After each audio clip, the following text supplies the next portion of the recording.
This is Tuesday night gun chat. And so if you're not familiar with this format, all we do is answer your questions about guns. Get my lighting turned a little bit on me here. And after we answer your questions about guns, we just talk about what you want to talk about. So lots of cool stuff. Let's go ahead and get started. So tonight we have Flying Rich. Flying Rich, what's up, Hey, man? how's it going? Yep. Good. We're just doing our normal Tuesday night gun chat, but we're doing the vertical live streaming thing tonight. Okay. Cool. Yeah, we're answering questions. So anybody that has a question, it's worth exactly what you paid for your answer, just so you know. Unless, of course, you paid a super chat, which means it's probably worth less than what you paid for it. But, that's the kind of advice we give around here, right? So we're just going to wait for you guys to have put the questions in here. And I've got the chat set all live. So what's going on in your world, Flying Rich? Well, all right. So there's something I can and can't talk about. Okay. Let me ask you the first question. Are you going to goals? GOA goals? No, I can't. There's no way. It's okay. like anything before October, it's right in the middle of hunting season. August and September are hunting seasons around here. So July. Does that mean you're going in July to? earlier. Are you going to Iraq Veteran? No, not this year. I'm making one. I'm making one trip a year, and this trip is this school year rather. It is going to be SHOT Show. I've never been, so I'm going to try to go to SHOT Show. Really? Yeah, I've never been to SHOT Show. So there is that. Oh, cool. Yeah, I mean, I try to plan on SHOT Show every year. Yeah. I figured I got to go at least once. So see what we got there. Okay, we got a few people in the chat now. We got Brutal Bob and Chris Heitzman. Yeah. I have an announcement, but I thought that's why you're bringing me on, because you saw the news. But I can't go into detail about it just because it's an ongoing lawsuit. Right. But GOA and myself are suing the state of Florida for open carry.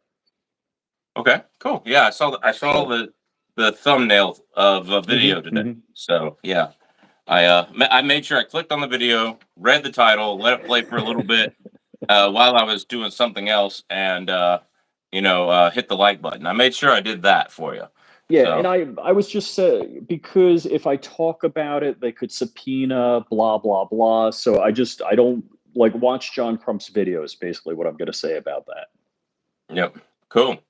All right, we got a lot of people in here now. We got 8 people in here. So I'm trying the vertical live stream because it's supposedly they usually do a lot better. I usually get a lot more people in here. And so Dark was telling me that the vertical live stream did better on Apple phones, on iPhones. Yeah, so possibly. I don't know. If you do them during prime time, like I did one on an afternoon and Saturday, I got 10,000 views, including all the trolls. So that's that. So if you haven't seen, there seems to be a troll brigade that monitors it and then jumps into your chat. Yeah, and that's why so many people have a blue wrench in my chat down here. But right. So if y'all haven't seen one of these before, you ask any question you want to about guns, hunting, Alaska, 2A, community laws, whatever, that kind of thing. And we just give you our opinion, and it's worth exactly what you paid for it. So unless, of course, you get a super chat, which means it's worth less than what you paid for it. So anyway, so Chris Heitzman has the first question tonight. Is meat on the ground yet? And the answer is no. I drove all the way to Dead Horse, and my back gave out. Flying Rich wouldn't bring his plane up here to get me past the 5-mile boundary. So, we had to talk about. I had to explain. I got a little nose wheel. I don't have a bush plane. Yeah, bush plane, yes. Biplane, no. Yeah, I get it. How much would bush wheels cost you? It doesn't work that way. It's just not gonna. Gotcha. There's not. It's totally different vehicle. Yeah. Yeah. What about floating? What about float plane floats? Same thing? Not my plane. No, same thing. Not your plane. It just doesn't work with that stuff. I get it. All right. Betchel is asking here 300 WSM with a question mark. I would not buy one for a couple of reasons. One, ammo's hard to find. Now, I'm a reloader. I would obviously reload my ammo. But so they marketed the WSMs to be shorter, but more powerful in short action rifles. And so typically they're in a 22 to 24 inch barrel, which whereas most 300 Win mags are going to be in a 24 to 26 inch barrel. And they have a short action, which means the action itself is smaller and lighter weight. And they advertised that the WSMs, when they first came out, were going to kick less. And that is just not true. They don't kick less. You have a smaller, lighter gun getting about the same pressures. It's gonna kick more. It's just physics. You can't do anything about it. So I would not buy one. If again, though, it's a capable caliber of putting stuff down on the ground. But I just wouldn't buy any of the WSMs. 270 WSM, 7mm WSM. Definitely wouldn't buy that 25 WSSM or whatever it is, the super short one that you can't. Like I sold a guy a whole bunch of reloading stuff at Cabela's one night because he couldn't find ammo for it. I'm surprised you can find brass for it. So the 300 WSM is a cool caliber. Where I might buy one was there are companies that produce it for an AR-10.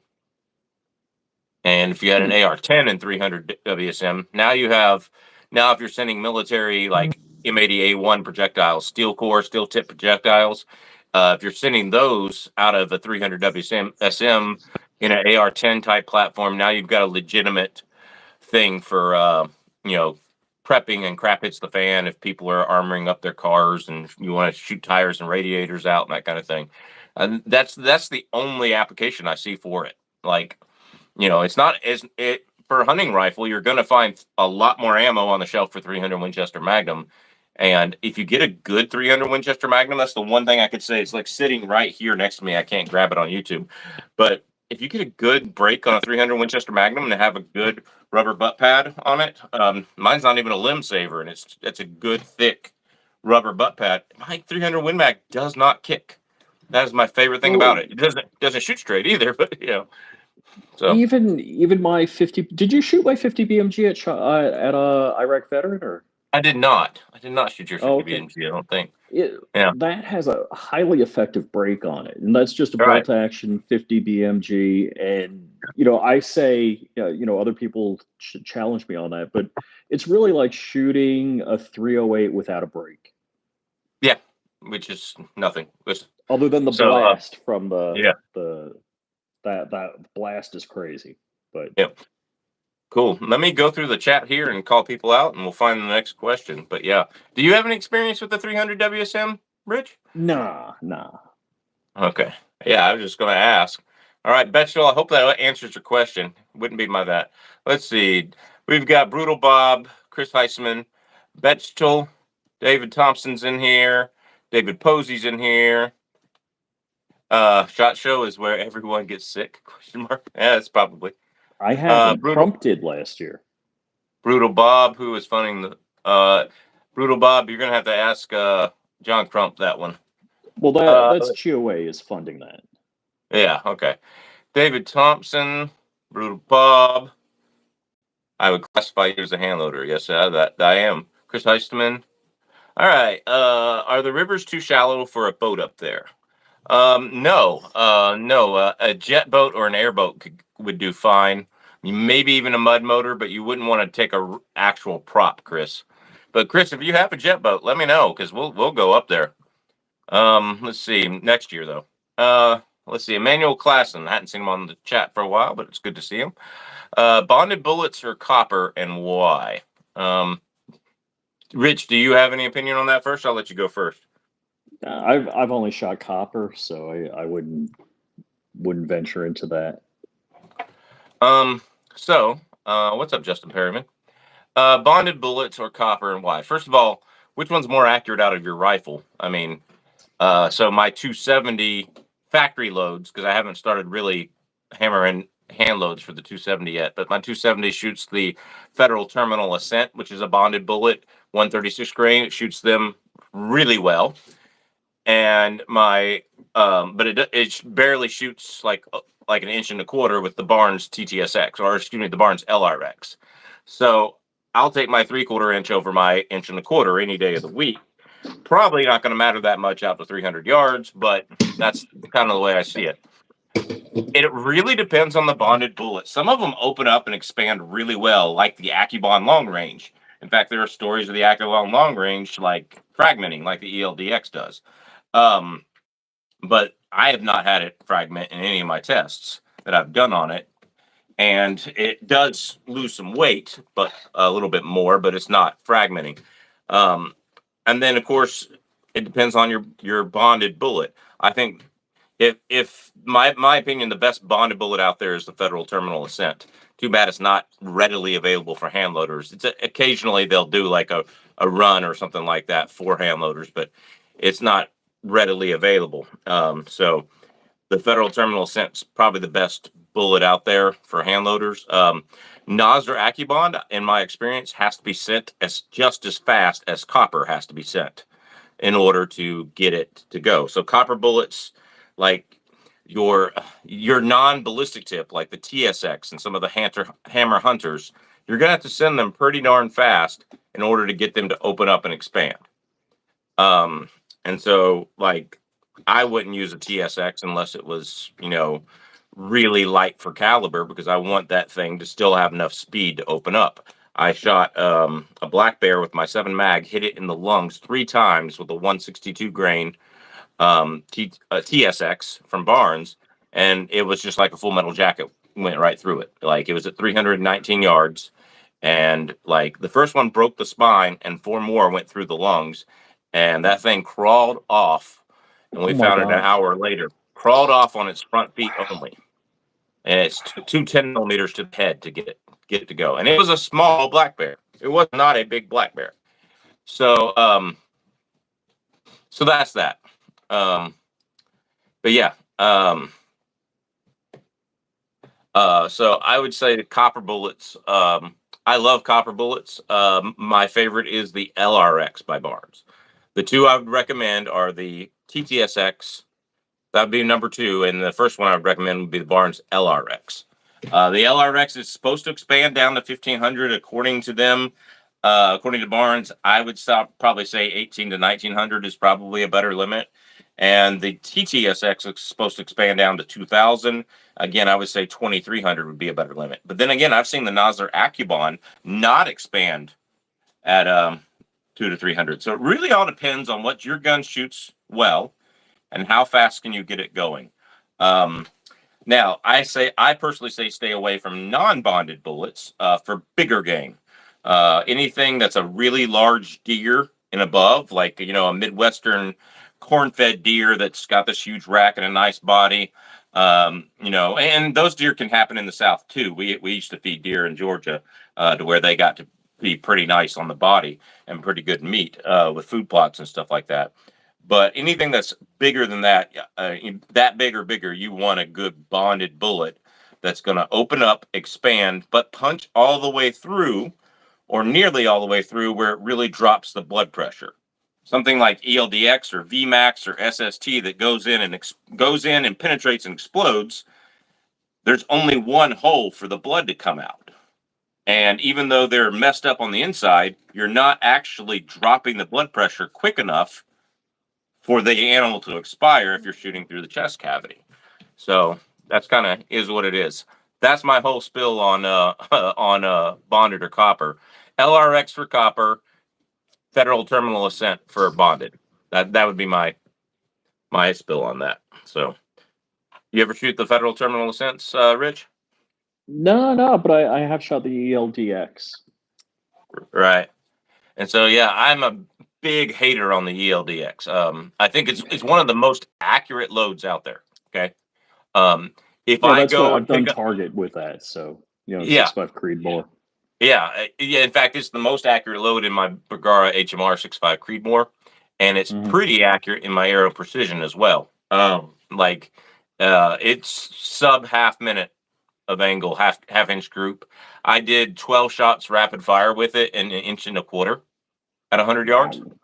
Wow. So yeah, I love it. I hate the way it performs on game. I would never use Mm-hmm. it because it goes in and it explodes, and now you have that. So the story is, I was using my 7mm Magnum, That's weird.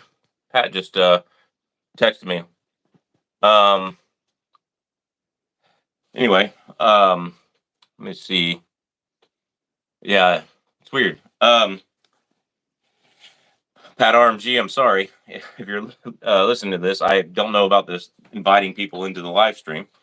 But so the story is, I was using my 7 mag. I had a little Nikon scope with the BDC in it, one of the first generation Nikons that, and I had it on the wrong power. I had it on 12 instead of 14, and my drop chart that I had with me printed out was on 14 power.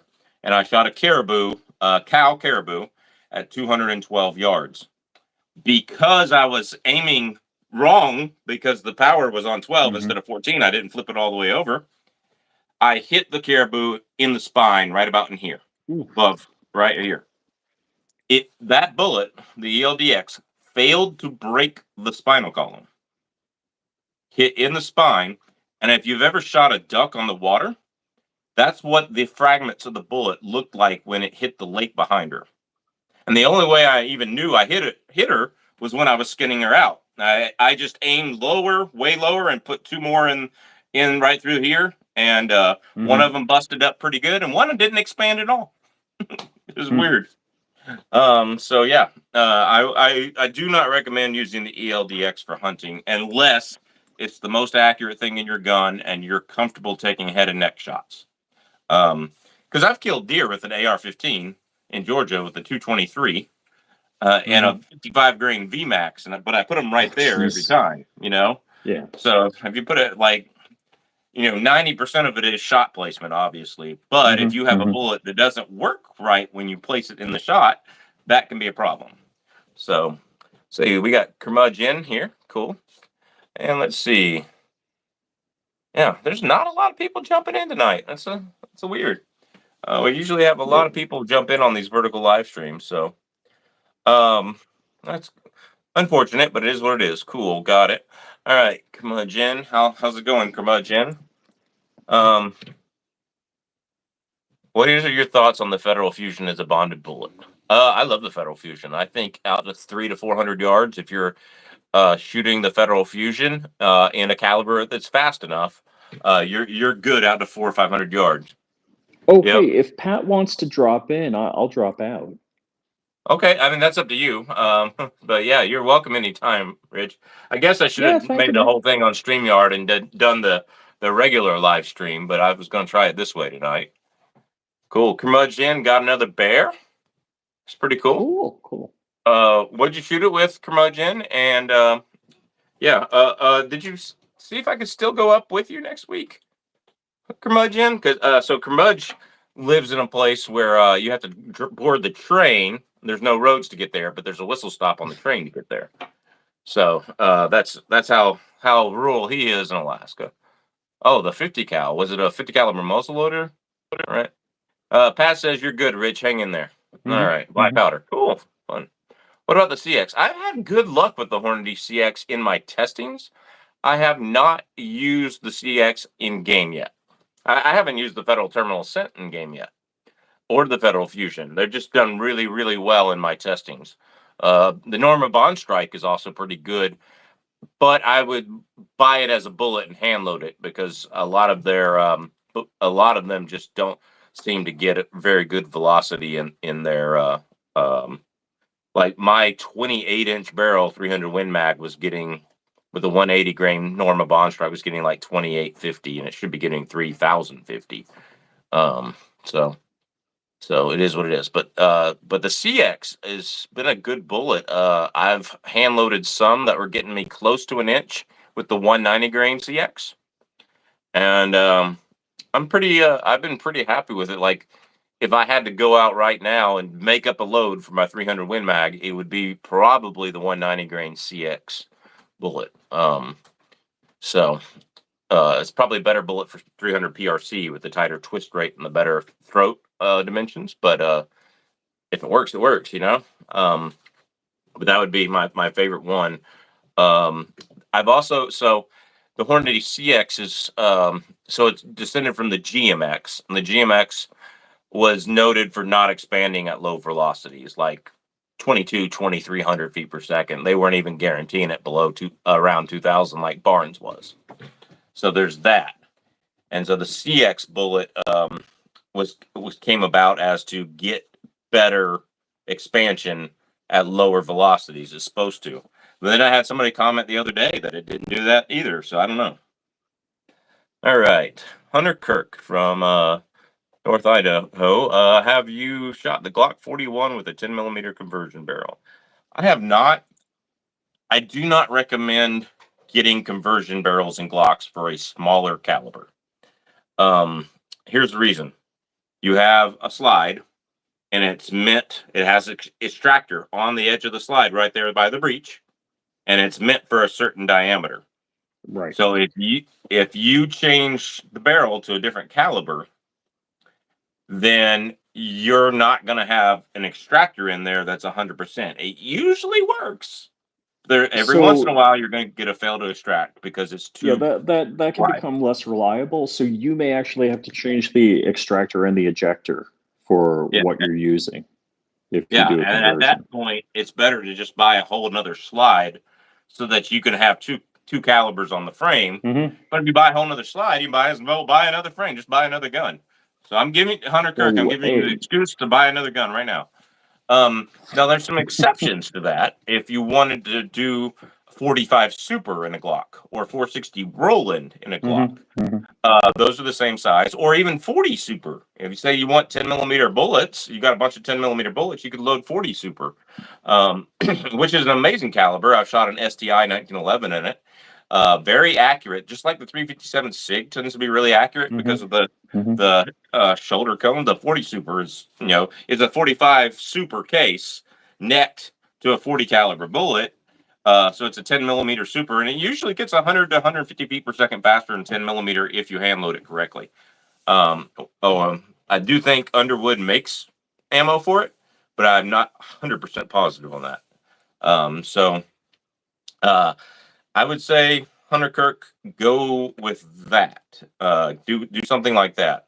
So I mean, it's the same thing. Like my Glock 21 is converted to 45 Super, because I couldn't afford a 10 millimeter at the time. I just moved up here, and it was a barrel and a couple of springs, and eventually a muzzle brake to tame that and to make it work. Or I was going to shoot 45. Spear Lawman makes a total metal jacket bonded 45 200 grain plus P. And so I was actually flat nose. I was actually carrying those in just 45 when I first came up here.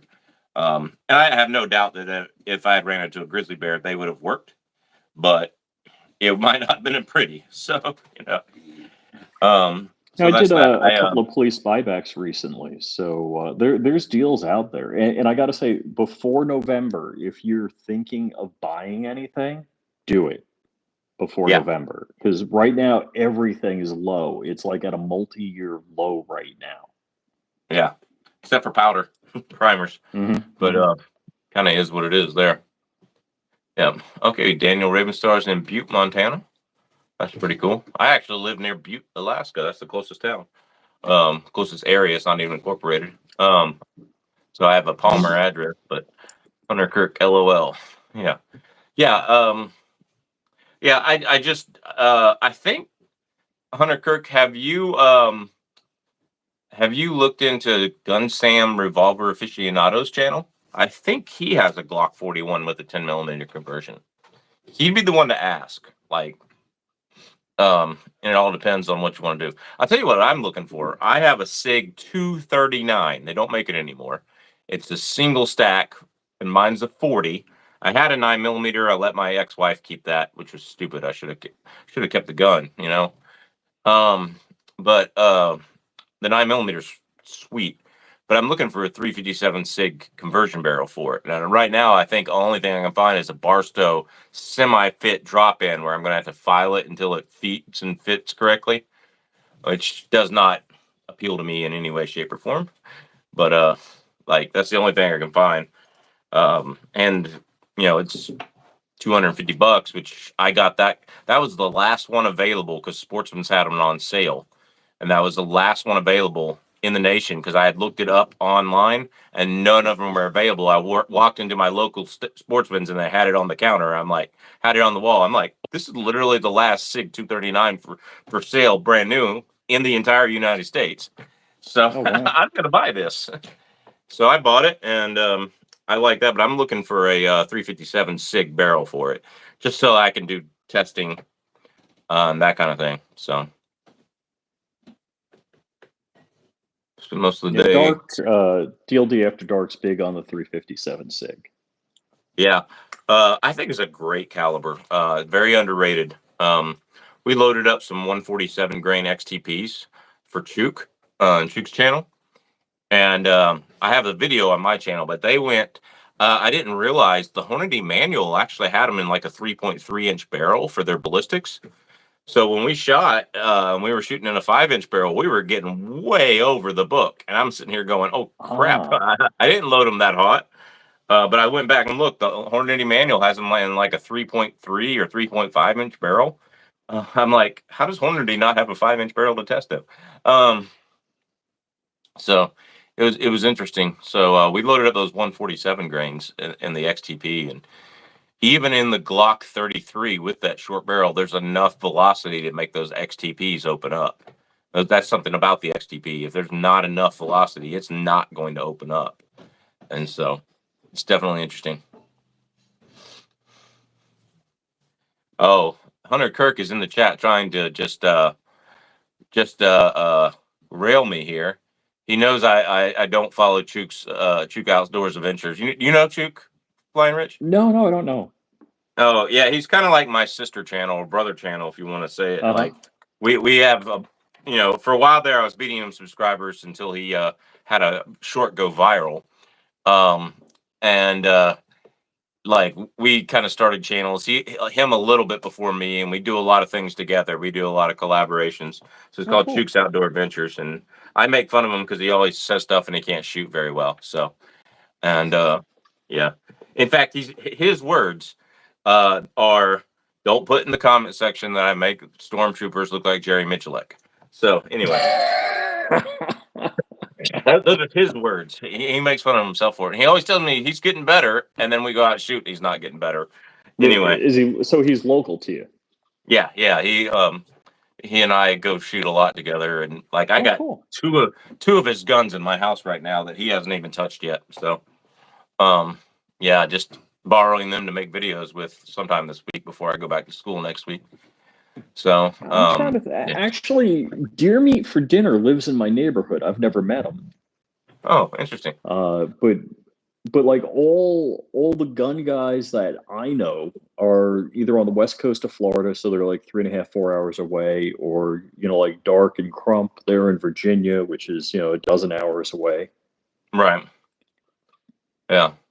So, yeah. No, me and him kind of got started. We went duck hunting once, and I kind of got I got him duck hunting, and back when I had my dog and that kind of thing. So, so Hunter Kirk, so Chook has a lot of Bigfoot videos. He believes Bigfoot exists here in Alaska, and I think he's just playing. But excuse me. So Hunter Kirk is sitting here going, "I saw Bigfoot carry an 8-pound jug of Reloader 26." He had a smile on his face. So Hunter Cook is really just trying to rub it in right now. I mean, so because Reloader 26 is the one powder you can't find anywhere. Right. I've even found Reloader 22 during this crisis, which is hard to do. But you can't find Reloader 26 anywhere, and you really can't find Reloader 17, which I found half a pound, and that's what I loaded my M80A1 projectiles in 300 Winchester Magnum with. And out of that 28-inch barrel, they were 130 grain going 3782. Oh, and they may not penetrate level 4 body armor, but they will leave a softball size, fist size back face deformation. You better have a trauma pad on underneath it, and a level 3A vest underneath the soft 3A armor underneath it, and then you'll probably still come away with a broken rib. So, and you just absorbed like 4,000 foot-pounds of energy. Good luck with that. Oh, that's stupid. Yeah. Yeah. So they kind of defeats the point. Again, that's why I was saying about that 300 Winchester Magnum earlier, or a 300 Winchester Short Magnum. You could load those bullets and get them going 34, 35, 36, somewhere in there probably. I don't think you get 3782 without a long barrel.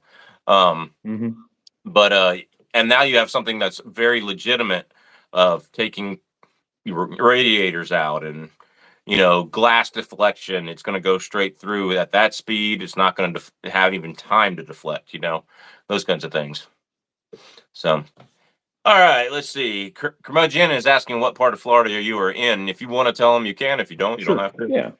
Yeah. So I'm on the East Coast, and I live in Palm Beach County. So I laugh about that because I'm on the north edge, and I'm in Jupiter Farms, where all the rednecks live. So Celine Dion and Tiger Woods live on Jupiter Island. I live in Jupiter Farms, where legit I'll print a gun, open my garage door, walk out, and shoot in my yard. Then my phone starts ringing, and it's the anti-Karens. It's my neighbors. They're like, "What are you shooting? Can I come over? You're gonna be out in the yard for a while." So it legit. I'm 20 minutes from Mar-a-Lago. Like I'm. Cool. It's really it's kind of a mind bending kind of cool, and so my neighbors have horses and chickens and cows and stuff like that. So Nice. I love it. Awesome. Yeah. David Thompson says I don't like black powder even being in my home. I don't like gunpowder of any kind being in my home, but I've got like 80 bottles of it around me right now. So, yeah, I can't show it on YouTube, I'm sure, but yeah, it's been interesting. So, yeah, Curmudgeon says nice. We lived in the Charlotte County area for years. Cheeseburger XJ, my hunts did not go well. My back was seizing when I got up there. I just had a bad back thing. And we decided not to stay very much longer. And we came back down here. Instead of hunting caribou, we're hunting black bear behind my house. Of which, if you've seen, I did put out a really short video on what I got on camera, and I've got black bears behind my house on game camera. It's pretty interesting for sure. So I highly recommend everybody go watch that video because it's pretty good, but it's only got like 300 views. Wow, YouTube, huh? Yeah. Like when I had 12,000 subscribers, it was 2020, and anything I published would get 1,000 views a day. And now, and I would make $1,200 a month on YouTube advertising. Oh right? God! Don't talk to me about ad revenue. Yeah, but now money on ad revenue. Yeah, now and I'm talking I made $400, and I can't get anything to go over 3 or 4 or 5,000 views, at all. So that's the problem. So obviously, they're shaping the algorithm to steer people away from your content. And the other part about that, it's like, fine, okay, YouTube, F me on the revenue, F me on the super chat, F me on the memberships. Let me pimp a company and get revenue from that. But no, you can't even do that. No. And like I purposely work with companies that aren't gun companies so that I can put those links in there. And so I'm going to throw one in right now that sent me a really good deal. I like to hike in hunting, but hike in along a river or stream of some kind that I can pack raft out.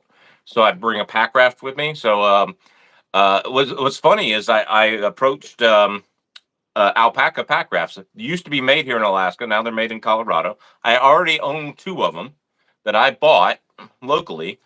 And I even made a video on one of them. And they didn't even give me the time of day. They turned me down on Avon Link and everything. And they supposedly make one for Alaska hunters to carry a whole moose out.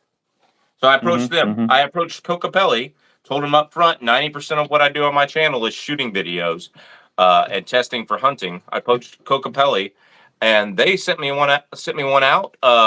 I did have to pay some for it, like it wasn't totally free, but they sent me one out, and the way I see it is, you had this originally Alaskan company who makes pack rafts, not want to do anything with a 2A channel. And even though they have hunting pack rafts, and you have this other company who didn't mind working with the 2A channel at all. And so, Yeah, I like So Cocopelli's, so it's pretty cool. I think it's funny. I've had some interesting experiences. I don't want to name names. They ended up good, but Right. there was one company I was, not I'm not talking Geisley or anybody like that I was wanting to work with. I met him at SHOT Show like 2 years ago, and I've been calling them, sending them emails, and sending them, pictures of stuff I've been, their products and stuff like that I had highly customized and cool stuff. And then finally, it was every other YouTuber I knew was working with them. They're like, "Oh yeah, I'll put in a word for you." Boom, phone rings, get a call. It's like, "Oh yeah, you showed me that at Shot Show. I want to talk to you about that." It Yeah. was all. So it was legit. The guy is cool AF. He just is a one man working the Right. social media, Mm-hmm. and it's like we're tight now, and we're actually working on some stuff together, which is pretty cool. That's cool. Like, So I will have to say, like, companies are worse at ghosting creators than a dating app. Like, it is worse yes, than like yes. Tinder swipe left. You know, it's like we don't want to work with you at all. Like, and here's the thing: I've had companies invite me on Avant Link. Hmm. I like the company. I start sharing links, get 10, 15 clicks a day. That's all we're going to get if Hmm. we're not sharing on YouTube because we can't share on YouTube Right, because right. they're And anti that's a free good speech. click rate. Yeah, 10, 15 clicks a day. When I'm sharing on Twitter X, I'm sharing on, Hmm. Arms Directory. I have had several companies and they will just ghost the crap out of you. And I don't want to mention one, but one said, "Oh, we saw your video shooting on one of our 9mm products, and we were wondering if you were interested in trying one." I go, "Sure, but this is Alaska. What about the 10mm version?" And they were supposed to ship it out that Thursday morning. 4 or 5 weeks later, I go, "Did I do anything wrong? Did I say anything? Did I not do that?" "Oh, no, no, no, no. Now I noticed their 10mm version had some really bad reviews on Optics Planet, and so I was like, they were like, oh, we got to do a bunch of testing for it, and I'll tell you about it, what the product was later. So we got to redesign it, do a bunch of testing for it. I haven't heard it back from them in eight, Mm. 9 months, so it's been like, I've had it where I've been to let's say so influencer and meetups with manufacturers. They knew my name. They're like, "Hey," they call me over. They're like, "I want to get this in your hands. Blah blah blah. Here's the case for it. I'll send it out to your FFL." And then don't hear like, I don't know what. I don't want to name names or anything like that, but stuff happens. I don't know if things change. right. Somebody I personally know has been in the Palm Beach area, and I'm like, "Hey, I'm working on this project, and I need some hand guards, and I was wondering, you got this product, I like it. What can you do?" He's like, "Yeah, I got zero advertising budget right now. It's like, hit me up in 2 months, and maybe we can do something." I'm like, "No, I'll pay for it. I just want it." Uh-huh. But sometimes I'd rather somebody just tell me up front what's Right. going on, as opposed to Exactly. ghosting me. Say, "Hey, give me a call in 2 months. We've blown out of our advertising budget. Hit us up again." Yeah, I get it.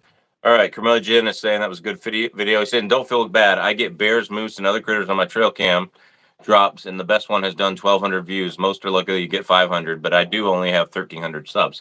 Then here's the thing: I have 41,000 subscribers, Oh, 42,000, 42.7, and I right. got 300 views in a day. You know, Yeah.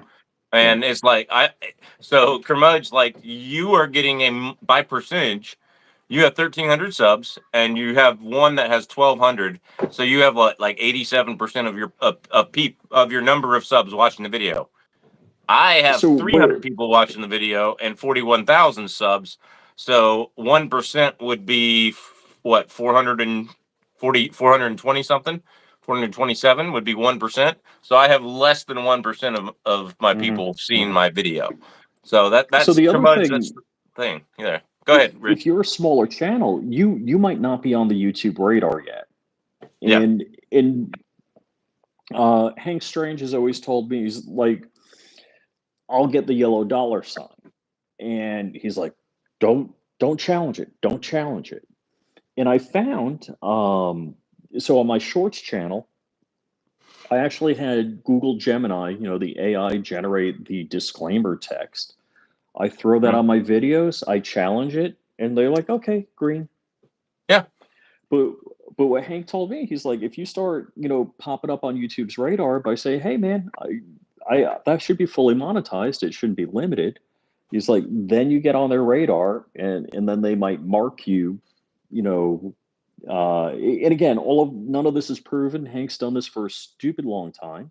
Yeah. And in fact, Hank is doing an RV channel, a van life Right. channel, Mm-hmm. and he's doing better in, higher revenue. Of course, it's all, Google approved or Google blessed, however you want to say, in Google favor. Right. And he's doing financially much better with the van life stuff than the two-way stuff. Yeah. I get that.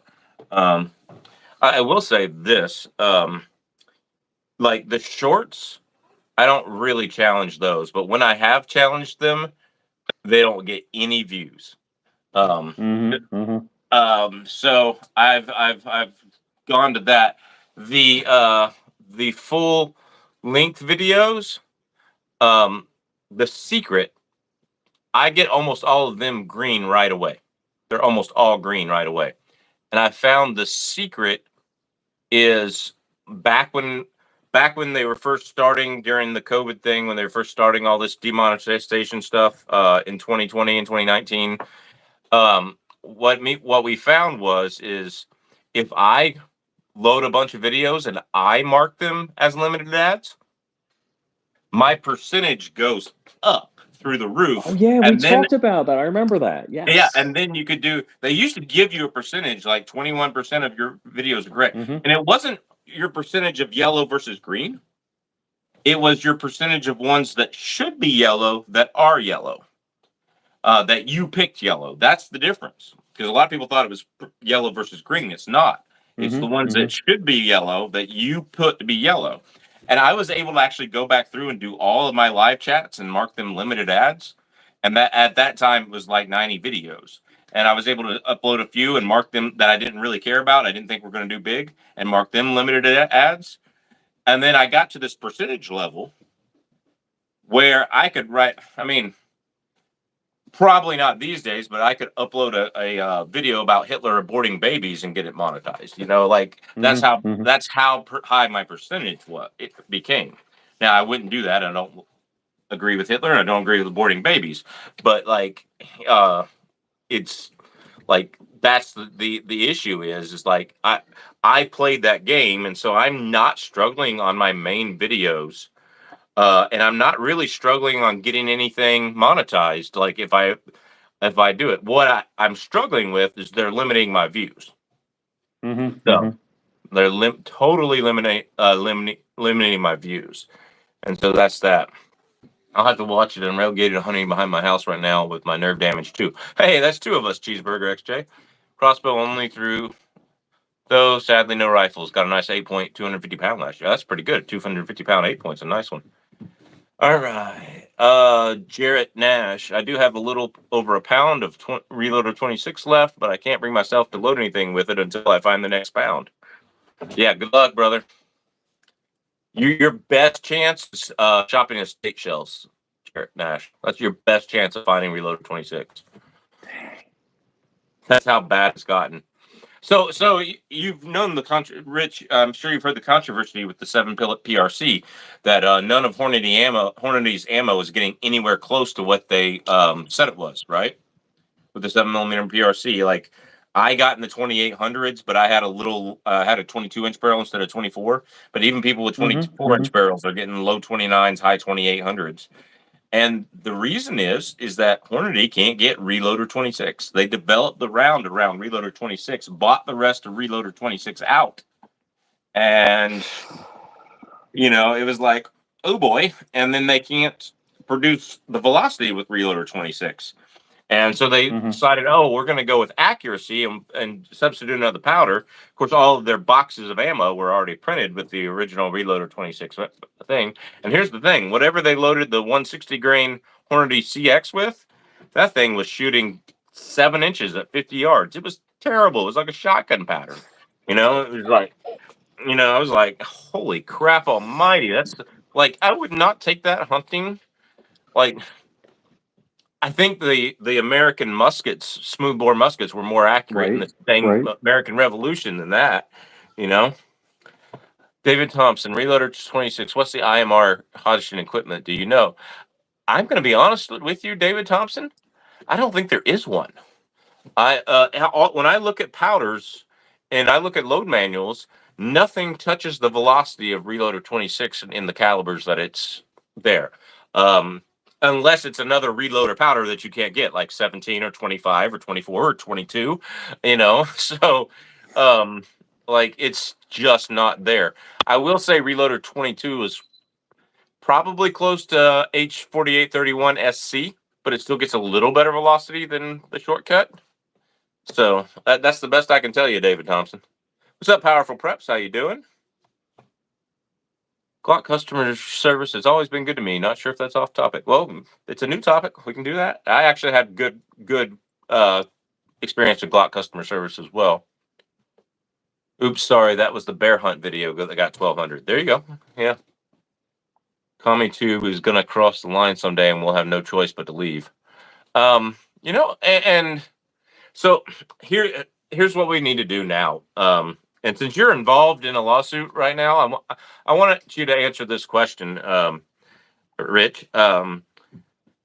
Could we, because we are being treated like published content, and YouTube under the law is a platform, not a publisher, and could we sue them, or could we get our congressmen to bring them in front of Congress again? Because the last thing they want to do is get dragged in front of Congress and possibly get charges on, this type of censoring that they're doing.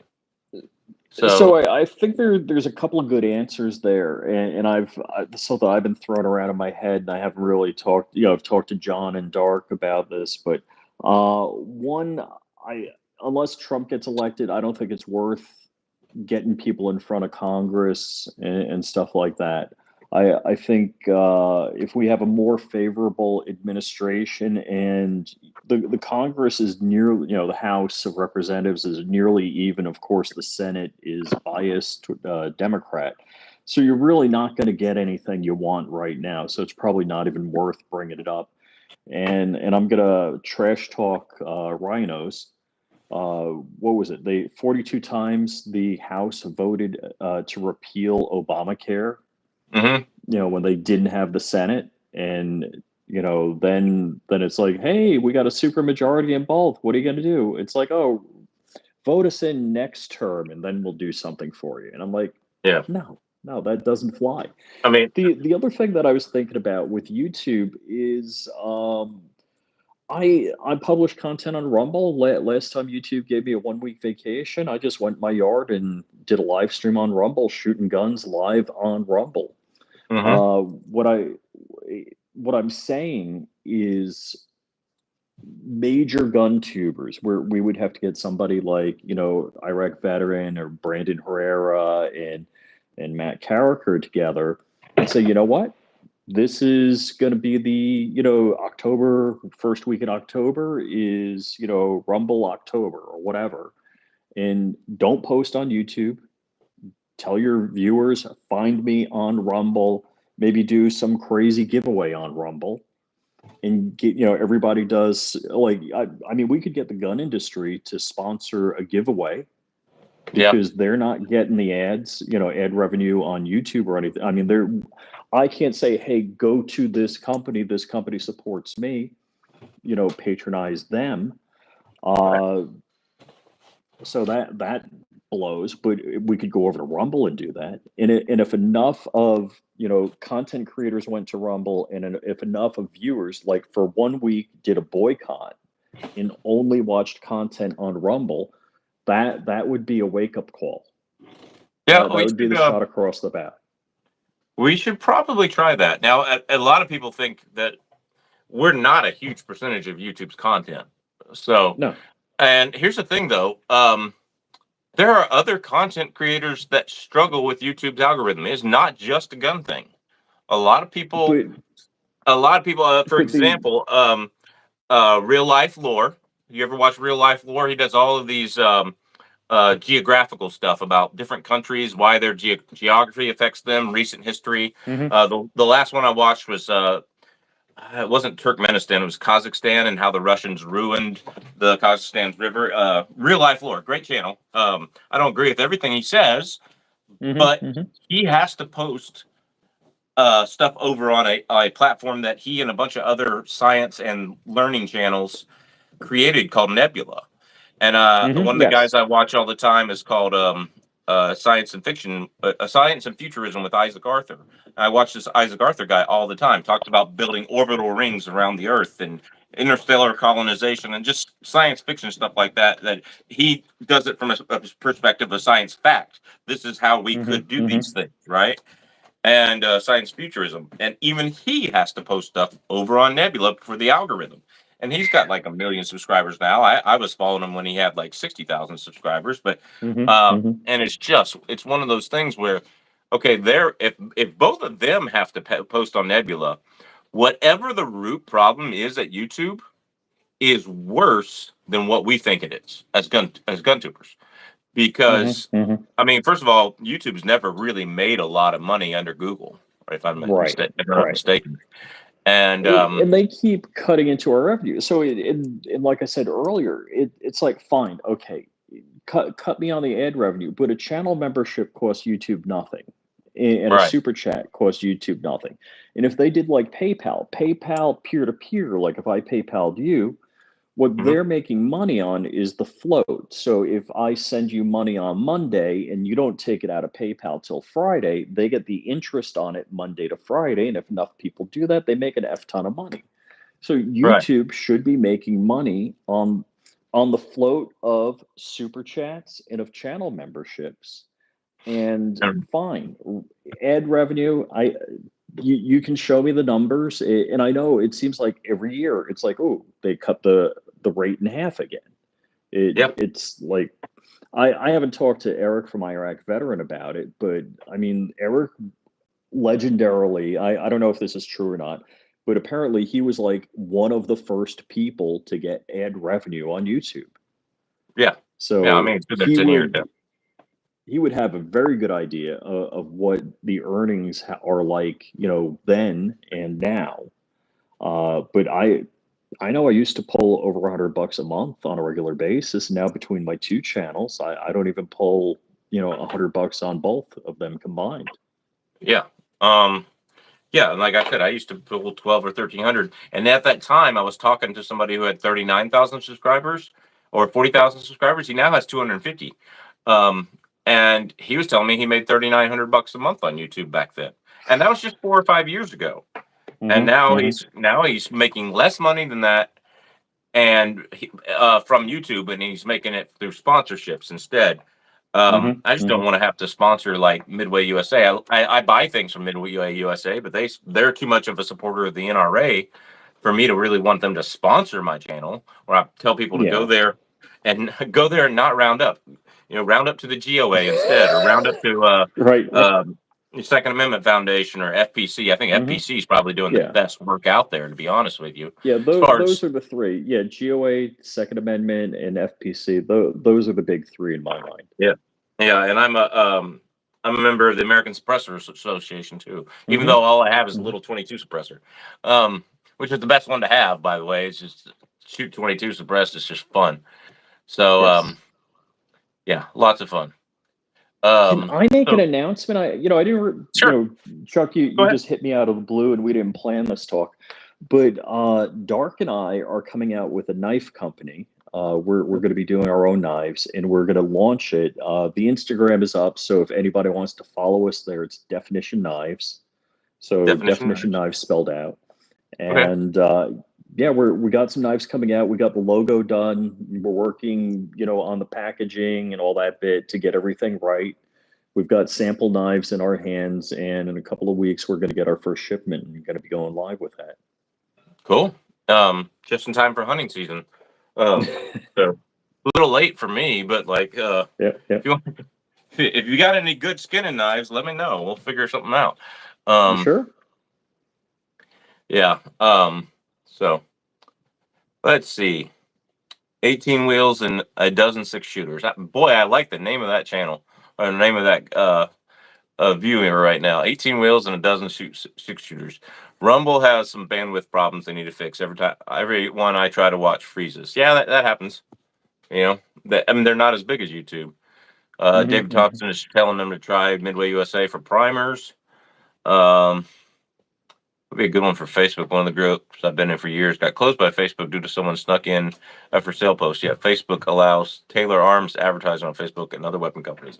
Yeah, that's the thing. Is my ads on YouTube that I see, if they're not political ads that I've already blocked and still get shown, if they're not that, then they're Optics Planet showing Aero Precision. They're Midway USA. They are, I don't think there's any Natchez in there, but they're RTS body armor, RMA body armor, Spartan armor. Those are the five things I see on video ads. And so it's like, and I've got an affiliate link with every one of them except Midway USA. And it's just, it's just interesting. So, like, how much more hypocritical could we be?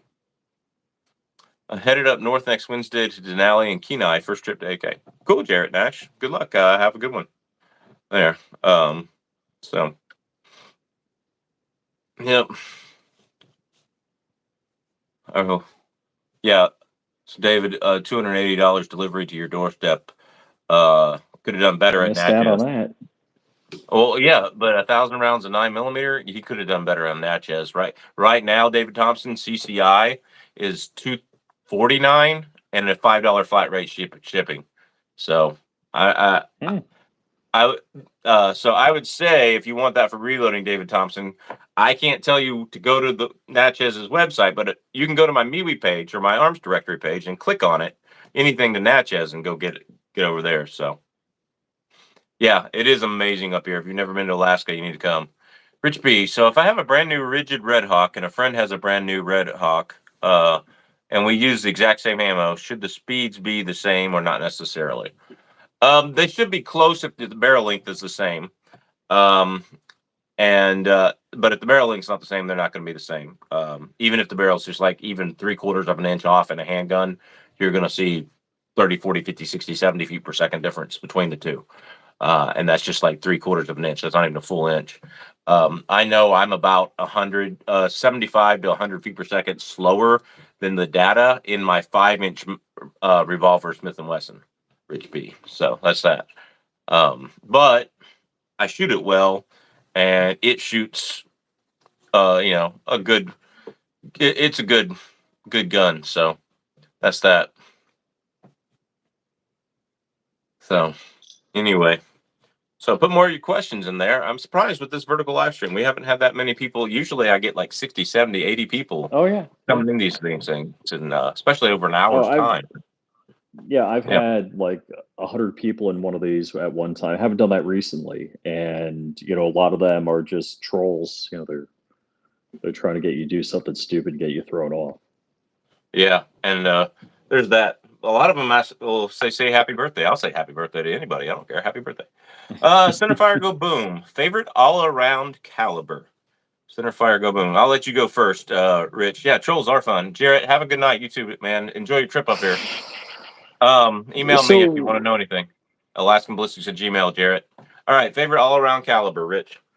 I gotta say, so all right, I conceal carry in Florida. I typically carry a 9mm. I'm very accurate with my 45 ACP, and I do like 10mm. But I'm gonna not say what I think. I'm gonna say what I do because I carry 9mm, and so that's what I'm gonna say. Yeah, there you go. He's probably going for a hunting caliber. I mean, my favorite, like for handguns, it would be 10mm because you could do everything from hunt big bears with it to, on the street, have it for personal defense. For handguns, 9mm okay. There's nothing wrong with it. I have noticed shorter barrel 9mm oftentimes will not get those bullets to expand correctly. So that's one thing. I just did a ballistics gel test with like 8 different brands of hollow points, and from now on, if in my short barrels, I'm carrying extreme defenders because I want speed and I want I want those things spinning, and turning those things off, turning the copper petals everywhere. Yeah, I got a salad. So, So in the chamber is a hollow point. So I go hollow point and then Fort Scott yeah, every other that's one. good stuff. Yeah, Fort Scott is a good thing for like 9 mil. 9 mil would be great for those tumbling. I will have to say though, I'm not a big fan in their rifle ammo for tumbling. Not because it doesn't tumble, but because when you hit an animal and a bullet starts to tumble, you hit bone and you do not know which way it's going to go. Like it's not. I've seen bullets hit, just my test mediums, which and tumble out to the right and not penetrate very deeply. And I'm talking like 44 mag and 7 millimeter '08 and a lot of calibers like that. So I like the Fort Scott tumble. I think they do a great job for like personal defense. Like if I were carrying a 380, like I would want nothing but Underwood Extreme Defenders and Fort Scott in there. But of course, Fort Scott has a video where they take a black bear with a 380 ACP with their tumble ammo, which is what I'm going to do tonight. I'm about to go up that hillside as soon as I get off of here. I had a Patreon member lend me a 480 Ruger, which I just did a video on, in a Rossi lever action. So get a 480. It's supposed to be going 1,400 feet per second, but in that 20-inch barrel, it's going like 1,610 feet per second or something like that. So it's and it's a 300 grain bullet, so it's a pretty good one. So yeah, but to answer Centerfire Go Boom's question, my favorite all around caliber is the 7 millimeter Remington Magnum. Like the way mine's set up, I could use it as a long distance rifle for SHTF. I could use it for hunting. Could use it for target and just fun. And I've got 5-round ACIS pattern magazines. I wish they'd make an 8 or 10 round for the big magnums, but Magpul doesn't. I don't know if anybody else does yet. And then like it would definitely that would definitely be mine because it doesn't kick as much as your 338s and 300s for big moose and big bear, but it can still take those animals down with good shot placement. So, I mean, my favorite all-around caliber is the 7 millimeter Remington Magnum. Do I think the 300 Winchester Magnum is a better caliber? Yes, but then you can't do things like shoot at deer because I mean you can take deer with a 300 Win Mag, but anything that's light enough to not pulverize the deer is gonna shred on impact because it's so going so fast. So, like to me, you wouldn't want to go you wouldn't want to take a 180 grain against the deer because there may not be enough mass in the deer to get that thing to expand. So I just think your 139 to 150 grain 7 millimeter Magnum is in that sweet spot of good enough weight and much better to expand. And having taken the longest shot of my life with a 7 millimeter rim mag at 459 yards on a caribou in the wind, about a 10-mile-an-hour wind, at 459 yards, it was pretty good. So that's that. So he has the next question, since he's the one asking questions tonight. Favorite short action cartridge? So short action being 308, 7 millimeter 8, 260, 6.5 Creedmoor, 243, those kinds of things. Do you have one? Yeah, well, I have 308 6.5 Creedmoor AR-10s, so I do like the 6.5. That's real accurate. Yeah, I would say mine. For me, I'm torn between 6.5 and 308. And a lot of people will say, "Oh, the 6.5 shoots flatter and all that kind of stuff." Not if you put a 130 grain bullet in a 308. Barnes makes a 130 grain TTSX in 30 caliber, and I can get it going 3150 in my 18-inch Aero Precision. And I'm not even at max powder charge. I'm not one of those guys who's going over max and checking my pressure. I'm 0.5 grains below max, and I'm still getting 3150. It's 47.7 grains of tack, I think. And so whenever tack powder is on sale at my local place, I just buy it because I know that I'm going to load all of my 308 with tack, ram shot tack. And yeah, so it's that 130 grain at 3150 in an 18-inch barrel. Well, the closest bullet in 6.5 Creedmoor is the 127 grain LRX that Barnes makes. So it's a TTSX and an LRX, a little different bullet. But that one in my 18-inch 6.5 Creedmoor Aero Precision is going like 2640. It's losing 200 feet per second, whereas the 308 is only losing 50 to 65 feet per second. We shot that same load out of my buddy's 22-inch barrel M1A, and he was getting 3216. So, and so that's why a lot of people call the Creedmoor and Needmore, because it just doesn't have that umph. But I will say this: it took down a cow caribou, like my Bergara HMR with that same thing.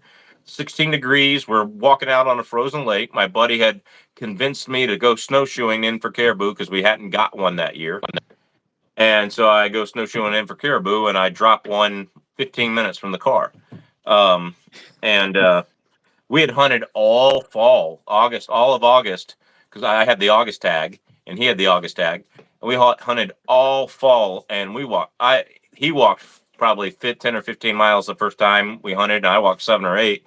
And then the next time I hunted by myself, I walked like 16 or 17 miles. And then I hunted another weekend where I walked in and pack rafted out with my pack rafts, and I didn't see crap the whole time. And he convinced me to go in, just closer to my house, but the same unit, and 2-hour drive from my house if it's not, snowing or iced up over in the winter. Convinced me to go in first week of November, dropped one habit on the ground in 15 minutes from the car. So I was like, that works, And so we used drag sleds and pulled it out. He pulled out all the meat because he's in better shape than me, and I pulled out all the packs and bags and rifles. And we were, back in the car by 1 o'clock and home that afternoon. So it was pretty good. And that 6.5 Creedmoor just blew it over. I got my moose antlers here in front of me, but yet last year I killed my moose with my 6.5 by 284 Norma. So they took the old Winchester 284 7mm round, lengthened it to it, not lengthened the round or the brass, but they necked it to 6.5 and put the long bullets in there and put it in a long action. And Norma finally standardized it under Sammy specs. But I'm getting 120 to 130 feet per second more than a Creedmoor, but not quite as much as a 6.5 PRC. And that 6.5 by 284 Norma dropped my moose last year. I had to shoot it twice. I made a bad shot the first time, but then I had to put another one when I got up to him, because he was kicking his legs. But I'm looking at the antlers right now. It was the first legal moose I could see. I'm gonna get them up here behind me where I have them like behind my head, like sticking out. So that's that. And that is that same bullet, that 127 grain LRX, hand loaded, of course, because you can't find 6.5 by 284 Norma unless it's $80 a box or more. But I literally buy the brass for 50 pieces for $80, and I think I can load 20 premium stuff for about $45 a box of 20. So and that's brand new brass. That gun has some issues, but it was my most accurate gun, so I was just going to hunt with it until I killed something with it. And so that happened to be a moose. So I wanted to get like a caribou with it, but that's a long story why I didn't get a caribou with it. I've told on the channel before, but it's a long story. Basically involves a naked man, so we're not going to go over there. But never hand your rifle to a naked man. That's the moral of that story. So see, Centerfire Boom says Fort Scott's Tuies work really well on hogs. I imagine they would. 62 grain 5.56. I imagine they would. Did you ever get that Browning BAR 338 Win Mag? I bet that rifle would tear up some brown bear. That would be an awesome brown bear defense rifle. 5-round semi-automatic Browning BAR 338 Win Mag. I have seen a couple. I have not been able to afford them. They are, if you can buy them these days, they're $2,000 or $3,000, and they're not even that great of a rifle accuracy wise, but they're just there. So David Thompson is saying 284 diameter bullet is bad. Tail. Anonymous F, what's up, dude? Finally caught the chat. Glad you're here. All right, center fire bone, go boom. 22 250 or 243 for varmints. Whichever you would prefer. 243. So a 55 grain in 243 is going to have a really, really low BC, but it goes 4,000 feet per second, a 55 grain bullet in 243. I mean, it's essentially the same casing as a 308. So you have that same powder as a 308, but a 55 grain bullet in 243. And you can get 80 grain or 105 grain. I think somebody makes like a 110 grain bullet for a 243. 22 250, it's probably your premier one because you can shoot 55 grain bullets at like 3,800 feet per second and do that. I have a 20. So for me, it would be the 22 250 because I already have one. Although the barrel's not that accurate, and I'm going to have to send it back to McGowan. I keep saying I'm going to do it, and I never do. The 22 250, I built a 22 250 AR-10, Rich. So, oh, cool. Yeah. So I built it specifically for video on body armor penetration because everybody says a 22 250 will go right through everything because it's going so fast, right? And the 22 250 Remington is it's faster than the 220 Swift when you're talking about military bullets like the green tips for 5.56 and that stuff. So I found some 40 grain full metal jackets, so I loaded those up. They were made for the I think they're made for the 5.7 by 28, to be honest with you. I found some 40 grain full metal jackets. They were going 42.50. And I was using tack powder and not at a max charge. So I could actually improve that a little bit. And they were going 42.50. I think I was going about 38.20 with 55 grain Hornady, just full metal jackets. And I've gotten them up to 36.30 with M855 A1s, the steel tipped newer ones, the green tips, the ones that replaced the green tip. The completely steel tipped with a slight core going into a copper core. The slight rod going into a copper core.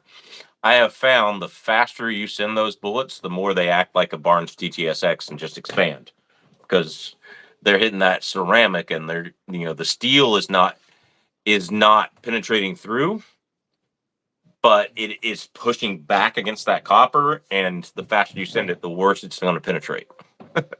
So it's interesting. So, but to answer his question, like 22 250 for me, do you have a question, preference on that, or like 6.5 Creedmoor is what I would use for varmints around here because it's mostly coyotes and wolves are varmints around here. I would use my 6.5 Creedmoor. I actually don't shoot any of those cartridges. Yeah. Yeah, I got a couple of videos on 243 because my cameraman has a 243. Cameraman being a loose term because he can't always come and I can't pay him with YouTube's things these days. So, let's see. David Thompson is saying 22 250 is worthless. 8 inches high, winds or rain. Yeah, it gets blown around. All right. He hunts coyotes with the 270. Haven't had a runner yet. There you go. I actually have Barnes 95 grain 277 bullets to load up in 270. That's going to be fun. 95 grain. They're Barnes TTSX. They're a big game bullet, but they're 95. I think they were made for the 6.8 by SPC2 for the AR-15, but you can load them in 270. I should be able to get like 3,500 feet per second. So be insane. Love my 243. Looking at 358 caliber rifles, Anonymous F. I read 358 kills even at lower velocities of say 2200, whereas 338 caliber bullets are tougher, really needing 2600 for its best killing performance. Yeah, so the 358 caliber rifles are they're hard to come by. So like there's somebody like you can get a custom shop to build you a 358 Winchester in an AR-10. That would be the ultimate Alaskan brown bear defense. You could also get it 338 Federal. But yeah, in general, you want 2,400 feet per second for 338 caliber bullets because they're so heavy. And if you get one that's like Hornady loads their super performance with the SST, that one's just going to break apart, even though it's a 200 or 210 grain bullet. It's just going to break apart because it's an SST. It's not bonded. So, yeah, I would. Hey, Chuck. Yeah, I got go to ahead. drop. Yeah, no problem, man. So, hey, thanks for inviting me on. And, Yeah, no problem. Let's talk on the phone soon. Yeah, give me a call whenever you want to. The next couple of days I'm free. Give me a call, All right, man. or a text or something. To make sure I'm not bear hunting up the hillside behind my house.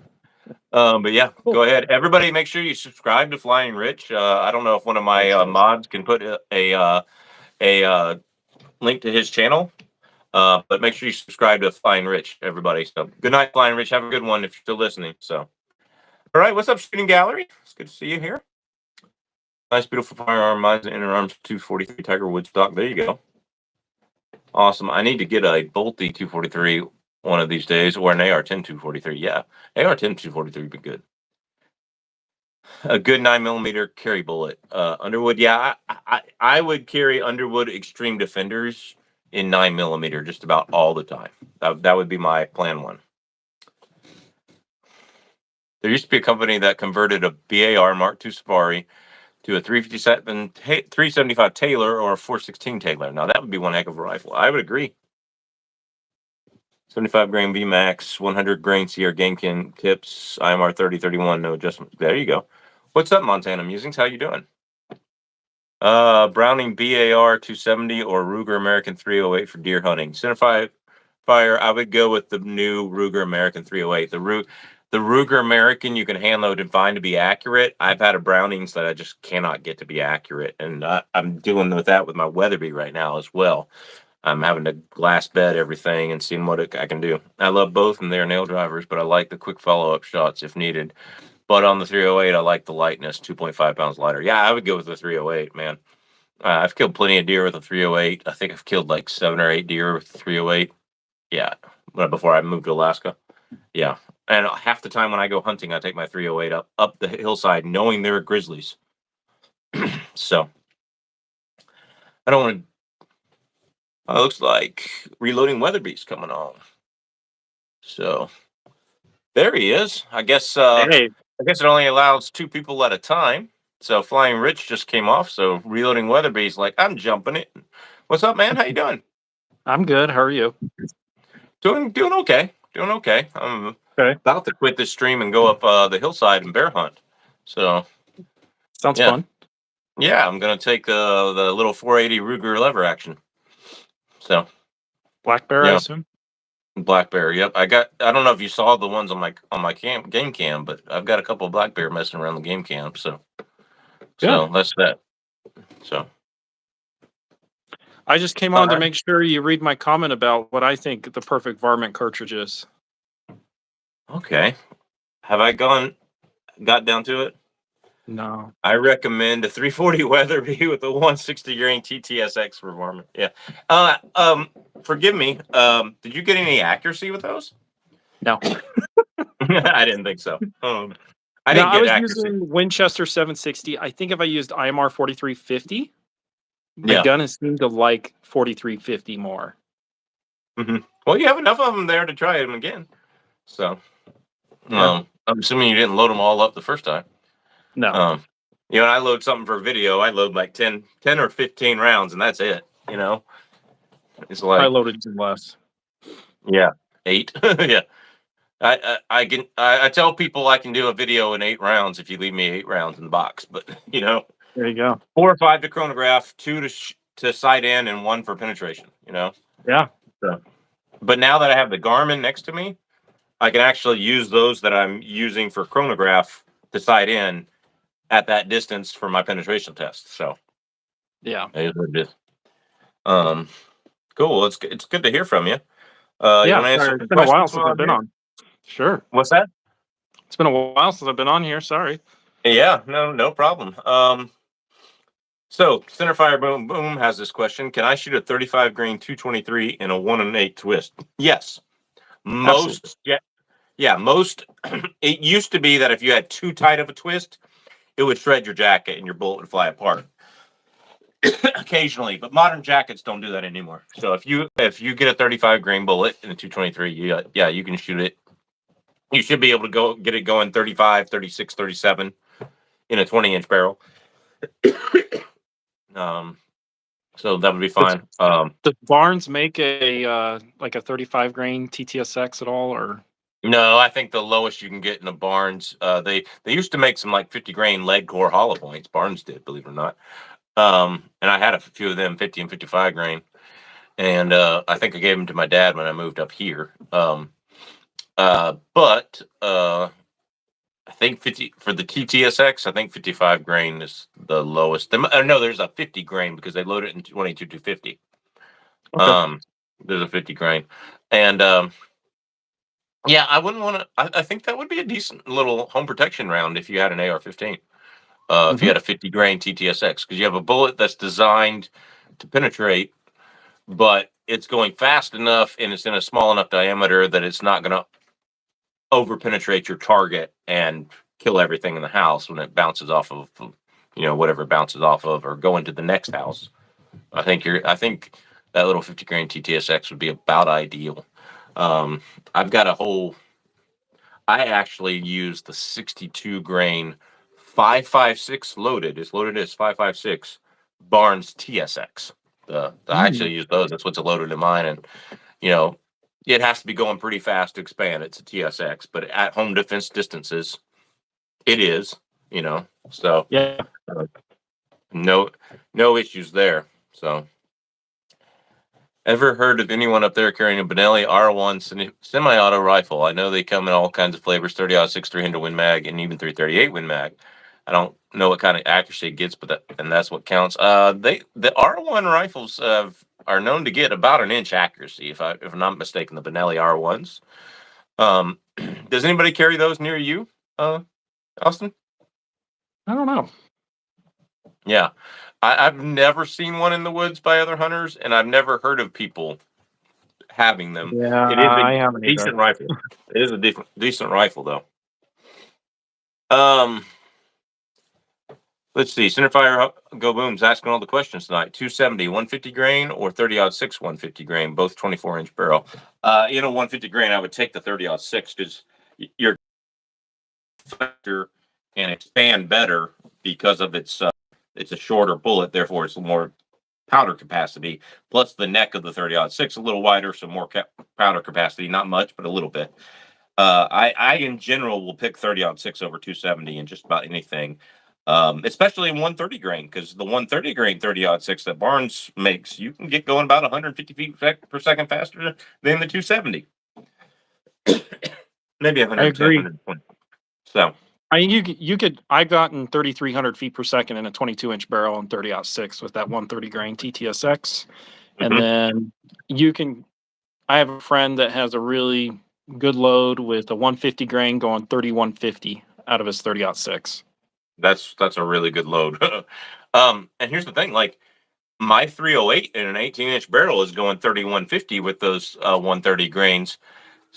That's what a 130 grain to be doing in a 270 standard, like not somebody who's loading over max, but I'm like, ooh, wow. And in a 22-inch barrel, it was going 3216, and I'm like, well, the fastest 130 grain I've had went 3216 in a 22-inch barrel. So like even 308 rivals the 270 when you're these days, in my opinion. That being said, I did take my 270 up caribou hunting, but my back was giving out on me and we couldn't make the hike.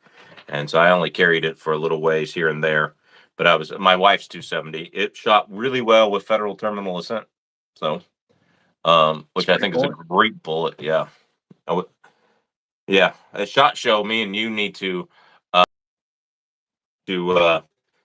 Federal's booth together and just pound them once or twice in a row. Just pound them about when are you going to let the federal terminal ascent be available for hand loaders?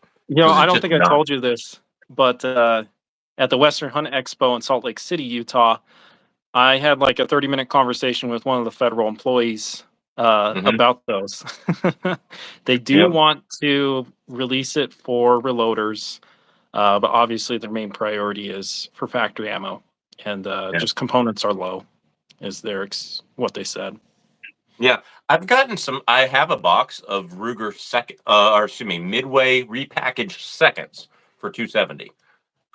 So let me know if you want some of them. Like I'm not gonna actually hand load for that 270 until Courtney gets really involved in hunting again and not taking care of the little kids, the whole time, when my kids get bigger and stuff like that. I'm really not gonna do a lot of load development. I've got plenty of IMR 4831 on the shelf, so that's all you need for 270, and reloader 22 and some other stuff. So kind of is what it is. Anonymous, what do you hunt each month of the year? August is typically caribou, and September is typically moose and ducks. October, if it's still not frozen, ducks. After that, I might hunt moose on a winter hunt if I have access to a snow machine. So it kind of is what it is.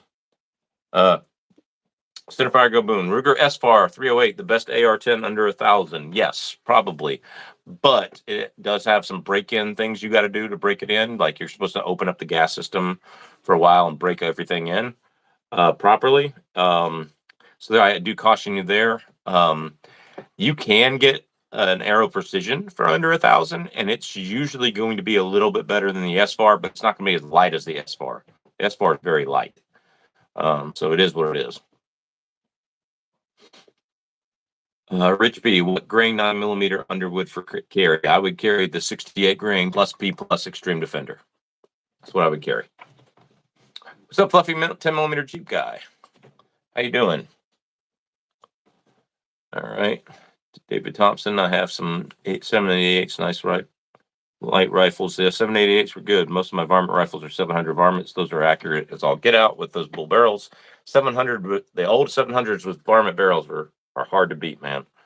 They're hard to beat. I really like to look at the Winchester 100 semi-auto, like a big 1022, but in 308, or better yet, 284 Winchester. My neighbor actually has one in 308. Let's see, hard to beat 40 to 50-year-old Remingtons. Yep. What happened to the 264 Win Mag? Why did it fall off? The 264 Win Mag fell off because it didn't produce the velocities of even the 6.5 by 284 Norma. Like if you look in the hand loading manuals, the 264 Win Mag is supposedly the same case as the 7mm Remington Magnum, right? It's based off that 375 case that both the 338 Win Mag and the 7mm Remington Magnum use. Yep. And it's the 260, and it just, the pressure's spiking in it or for some reason, and it just does not get the velocities. 6.5 PRC blows it out of the water on max loads. I like the 264 Win Mag is like maybe getting 100 feet per second more than a Creedmoor. Maybe. If you look at the hand loaders. Now, I know a lot of people will hand load Blast Maximum and can find a nice sweet spot for it. But if you just look at the max velocities for both the Creedmoor and the 264, both the PRC beats it completely. Am I wrong, Austin? Are you seeing the same thing? Like, I am not seeing the same thing, but okay, it actually is a little faster than the 6.5 PRC. But I think Gunriders killed it off for how bad the barrel life is, which it isn't good barrel life. It's just, it literally is a 6.57 Rem Mag, right? Right. So it's throat erosion is incredibly bad. Yeah. Which is one reason why I don't like played around with one, so I can't confirm what real velocities you can actually get, but you should be able to get pretty good velocities. You would think so. You can get pretty good velocities, but even the 6.5 by 55 Swede in factory loads is worse than the Creedmoor. Oh, but yeah, well, in modern guns, if you have a modern Tika chamber for that, in modern guns with better steel, you can hand load it up because it's by 55 millimeters, so it's a longer case with a lot more powder capacity. Oh, yeah. Yep. Anonymous F, can you swap the barrel on a Ruger S-FAR? I imagine you could, but you're going to have to play around with gas systems and buffer tubes if you're switching it to a 284 Win in the S-FAR. And the S-FAR upper is different. So you couldn't just order a plain AR-10 and 284 Winchester. That'd be interesting. Again, you better be hand loading. And where do you find 284 Winchester brass? Like I hadn't even seen that in a while. So you might have to order 6.5 by 284 and neck it up. So like good luck. Center fire go boom. Best center fire to get for a 18 to 20 inch barrel, 308 Winchester, hands down. What do you think, Austin? I'll trust your expertise on it. Yeah, I mean, I'm agree. getting 2890 with a 150 grain Barnes TTSX, 2890 150 grain in an 18 inch barrel. That's really good. Yeah, and I'm not even at max charge. I'm at half a grain below max. So I probably won't go much over that. Anonymous F 9.3 by 62. I get that question all the time is, do people like it up here?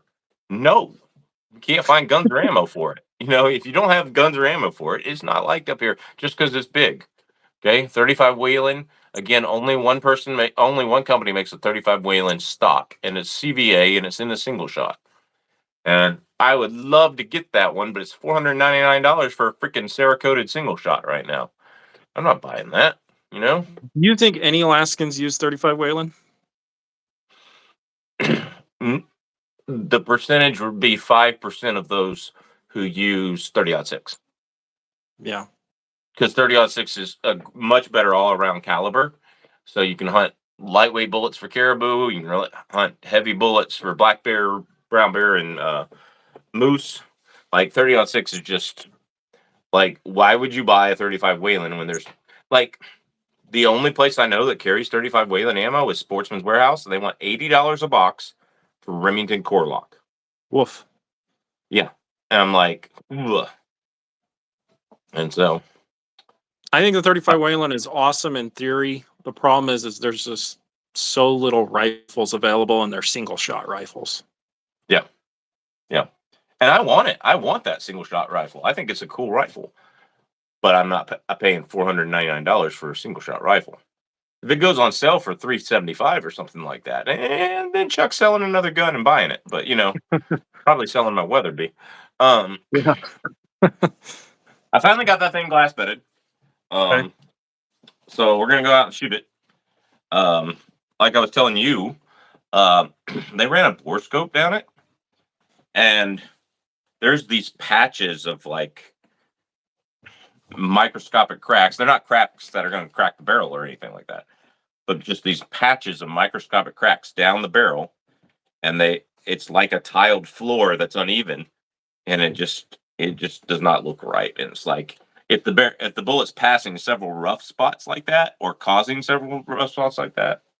Now, granted, it wasn't clean when they ran the bore snake through. It had about 9 shots through it since it had been cleaned. So it wasn't extremely dirty. Shouldn't be like that. He said that's not uncommon. The gunsmith there says it's very common to have that patchwork like microscopic cracks. It's very common to have that up near your chamber on any rifle, but to have it in several places down the barrel. So I might be getting rid of that Weatherby, and I think if I get rid of it, I'm getting a Great Lakes AR-10 Type 300 Win Mag, because they're not that expensive compared to the Nemo and stuff like that. Because the Nemo and the other one, the Noreen and all that stuff, they're like $3,000 and $4,000 or $5,000 guns, AR-10s in 300 Win Mag. But Great Lakes is producing them in 270, 30-06, 7mm Rim Mag, and 300 Win Mag. It's producing them in all of that, and they're like $1,100 guns. So it's like, yeah, why would I?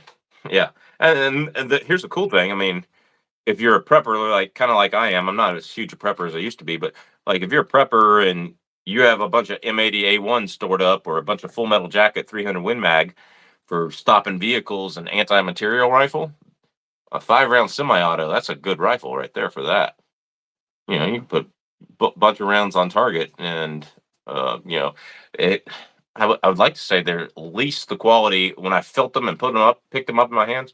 They're at least the quality of my Aero Precisions. They're better than PSA. Like just the quality that I feel. It could be completely off. It could be a Jam-O-Matic when I get it, but so that's that. Kind of is what it is.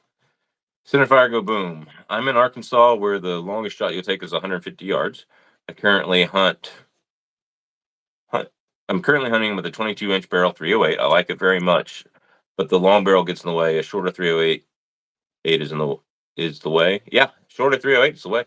If you hand load a shorter 308, an 18-inch barrel 308 does not lose you that much on on a does not lose you that much velocity. It's like this. So centerfire go boom. I have a 7mm 08 that's an 18-inch. Actually, well, I was glass bedding my the Weatherby. I took that one apart too, even though it's pillar bedded, and I free floated the barrel on that because it's one of the original Ruger Americans that has one of the really flimsy stocks that was like touching the barrel, you know. And so I free floated the barrel and glass bedded over the pillars in that 7mm, right? Well, I did the Weatherby too, so I figured I had the compound out. I need to go ahead and just use it all, you know. So I did that. And good night, Chuck, and all chat folks. Gonna get up at 5 a.m. Keep keeping bear arms. Oh What's up, no, Buck? bullets for boxes here. Yeah, there we go.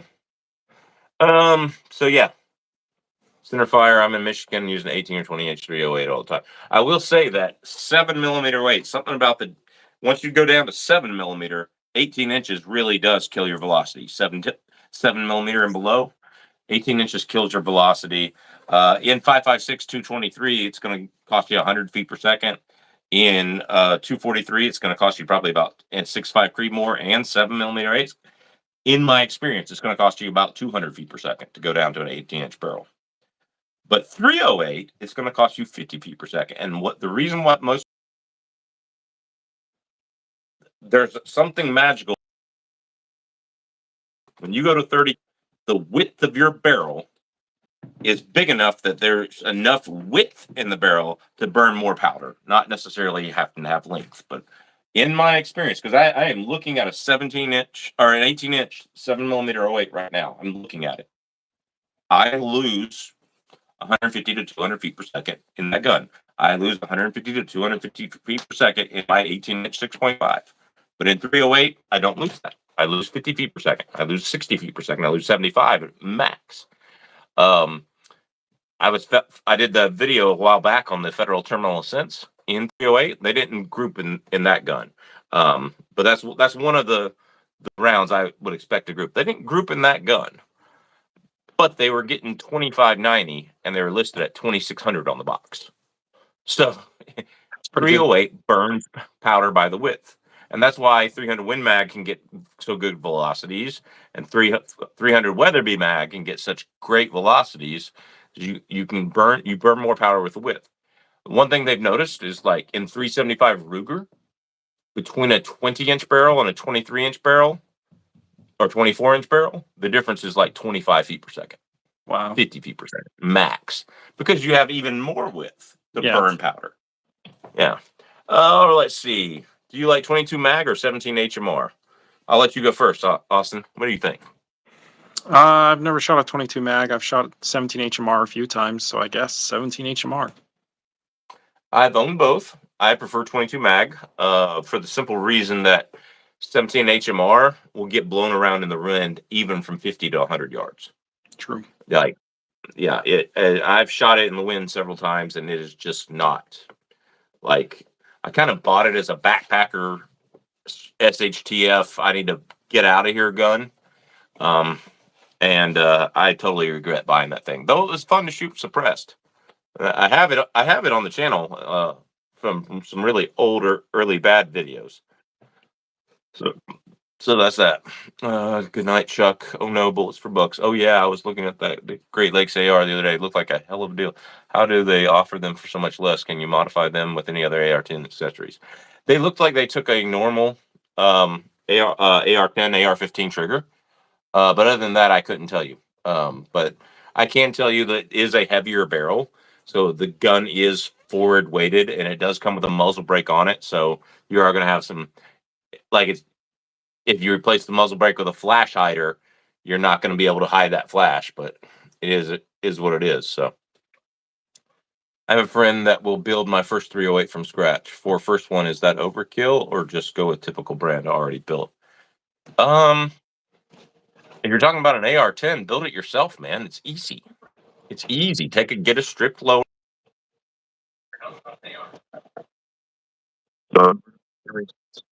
Has a great deal on them.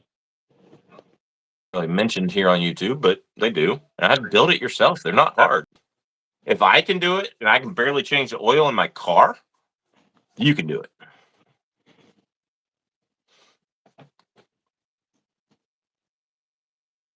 Okay, biggest downside to the Great Lake AR-10s is that many of the parts are proprietary. Specifically, the 300 Win Mag is almost entirely proprietary parts, including the bolt carrier group and the magazines. Yeah, that's true. Then again, it's the 300 Win Mag. Yeah, I get that. All right, David Thompson, have a good night. Why is 30-06 factory cheaper than 308 factory? At all of my locals, the 06 runs about $1 to $3 cheaper for the same bullet. I don't know. I have not experienced that.